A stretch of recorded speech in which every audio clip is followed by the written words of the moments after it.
Property को cell करते हुए एक सर्टिफिकेट हमें चाहिए होता है जो उसका नाम है 7E सर्टिफिकेट। ऑनलाइन सर्टिफिकेट बनाने के बाद उसमें कुछ चेंजिंग की गई है। लैंड कार्ड डिपार्टमेंट या जो हाउसिंग अथॉरिटीज़ हैं उस डॉक्यूमेंट को एक्सेप्ट नहीं कर रही। अगर वो डॉक्यूमेंट आप ऑनलाइन बना के देते हैं तो उसके ऊपर टैक्स आपको पे करना पड़ता है, जबकि आप जब टैक्स रिटर्न से डॉक्यूमेंट निकालते हैं तो टैक्स पे नहीं करना पड़ता। इसके पीछे क्या लॉजिक है, क्या रीज़न है, आज के इस छोटे से टॉपिक के अंदर हम इसको स्टडी करते हैं। आप देखें प्रैक्टिकल लर्निंग हाउस में हूँ फ़हीम महबूब। तो सबसे पहले एक सर्टिफिकेट आपको मैं दिखा रहा हूँ। ये सर्टिफिकेट आपके सामने है। यहाँ पे आप देखें तो लास्ट जो कॉलम आ रहा है, रो आ रही है, वो सिटी डिस्ट्रिक्ट की लाहौर आ रही है। मतलब ये है कि आखिरी रो है इस सर्टिफिकेट की। लेकिन जो आप टैक्स रिटर्न से सर्टिफिकेट निकालते हैं जो कैपिटल एसेट के फॉर्म को फिल करने के बाद, तो वहाँ पे लिखा होता है कि डिस्ट्रिक्ट के बाद आता है प्रॉपर्टी एक्सक्लूडेड, यस या नो। मतलब जब आपने टैक्स पे किया होता है तो वो नो आता है, जब वो टैक्स आपने पे नहीं किया होता तो वो यस आता है।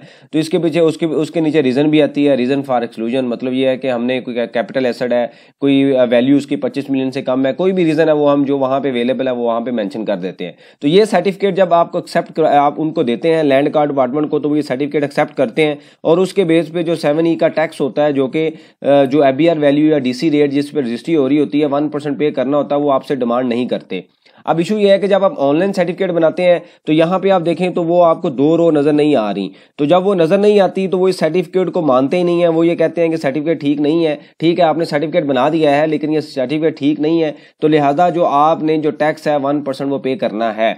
अब इसके पीछे ना एक बड़ी एक रीज़न थी जो मैं आपको एक्सप्लेन करता हूँ। इससे पहले लोग क्या कर रहे थे कि जो सर्टिफिकेट ऑनलाइन बनता है ना, वहाँ पे फेक वैल्यू लिखने के बाद सर्टिफिकेट जनरेट करते थे और वो जाके हाउसिंग अथॉरिटीज़ को या लैंड कार्ड डिपार्टमेंट को जमा करवाते थे। उसके बाद क्या होता था, टैक्स पे करना नहीं पड़ता था और जो प्रॉपर्टी है वो ट्रांसफ़र हो जाती है। अब एक चीज़ याद रखें, ये रूल क्यों इम्प्लीमेंट किया गया कि जो प्रॉपर्टी है 25 मिलियन से अगर ऊपर प्रॉपर्टी है सर्टेन एग्जम्पशंस के बाद, तो आपने ABR को 1% टैक्स पे करना होता है। और इस चीज को इंश्योर करता है, जब आप चीजें सेल करते हैं तो आपसे सर्टिफिकेट डिमांड किया जाता है। तो इसका नाजायज फायदा उठाना शुरू हो गए, वैल्यू सही नहीं लिखते थे, उसके बाद सर्टिफिकेट देना शुरू कर दिया, प्रॉपर्टी ट्रांसफर हो रही थी और गवर्नमेंट की जो टैक्स कलेक्शन थी वो पूरी नहीं हो रही थी। इसके ऊपर डिफरेंट लोगों ने जो ईमेल्स की, लेटर लिखे और इस पे मैंने भी इनको ईमेल किया, लेटर लिखा। और मैंने जो ईमेल की थी वो चेयरमैन ABR और जो इनकी कंप्लाइंस कमेटी है उनको ईमेल की, बड़ी डिटेल में ईमेल बना के उनको बताया कि ये इश्यूज हैं और इस पे फेक वैल्यू मेंशन कर दी जाती है।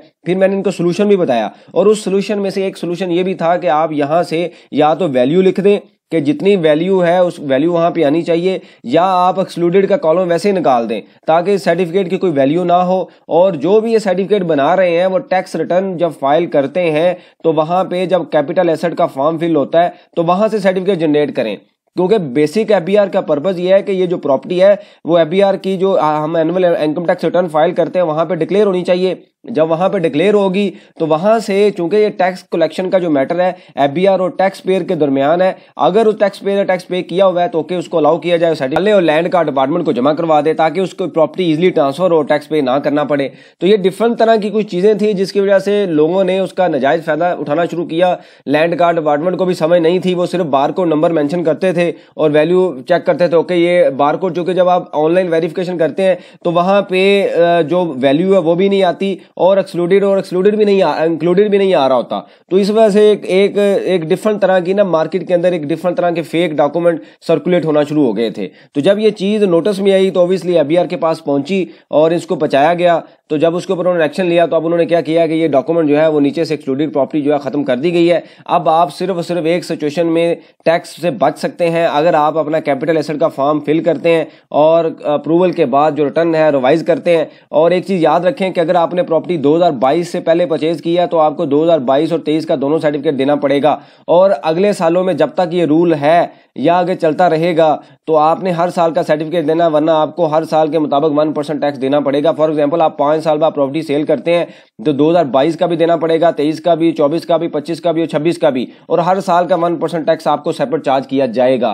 तो ये डिफरेंट तरह के रूल्स और न्यूज़ आ रही हैं जिसके ऊपर बाद में डिस्कशन हम करेंगे। फिर कभी बजट में जब ये इसके ऊपर डिस्कशन होती है तो हम डिस्कस करेंगे। लेकिन अभी जो 2 साल से पुरानी प्रॉपर्टी है उसके ऊपर वो हर साल का 1% टैक्स चार्ज करते हैं। आपसे हर साल का बेसिकली टैक्स जो सर्टिफिकेट है डिमांड किया जाता है अगर आपकी प्रॉपर्टी 2021 से पहले है। तो लिहाजा ये इस तरह के जो डिफरेंट तरह की जो इन्फॉर्मेशन सर्कुलेट हो रही है, डिफरेंट तरह के फेक डॉक्यूमेंट डॉक्यूमेंट बन रहे हैं उनसे बचें और उसको लाजमी वेरीफाई किया करें कि ये डॉक्यूमेंट नीचे एक्सक्लूडेड होना चाहिए, अगर नहीं होगा तो वैलिड नहीं है। और इससे पहले मैंने आपको बताया था कि अगर आपको सर्टिफिकेट चाहिए हो, अप्रूवल चाहिए हो, तो आप डिस्कस कर सकते हैं, इसकी सबसिडी अवेलेबल है।